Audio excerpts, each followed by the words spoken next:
Hey friends, if you wish to fix error 500 on your browser, then please watch this video. I will guide you through the resolutions. The first solution is to change the browser, but why?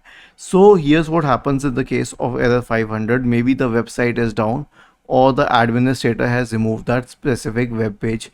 So this is something from the website administrators and then you cannot do anything about it, or maybe there are some other issues. So to verify whether the issue is from the administrator's end or your end, change the browser and check if it works. If it doesn't work, then there is absolutely nothing that you can do except for waiting for some time. Or maybe you can contact the website administrator if you somehow find his email address or any other contact detail. Now, the next thing is that if it is a popular website, then you can always check the server status. So let's say it was Facebook. Search for Facebook server status. So I doubt you will get this error with Facebook, but just as an example. So go to this one, downdetector.com, and then check the status here. It says no current problems with Facebook. That means it's working.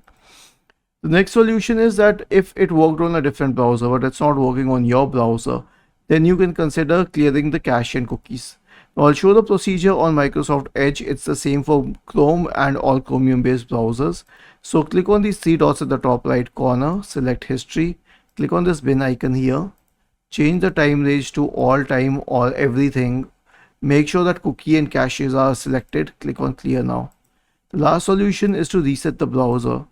Click on these three dots at the top right corner and then select settings from the menu. On the list on the left hand side, there's an option called reset settings. Click on this. Restore settings to the default value and click on reset. Then close the browser and open it once again. Was this helpful?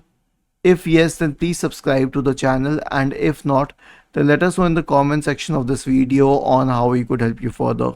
Thank you for watching this video and have a nice day.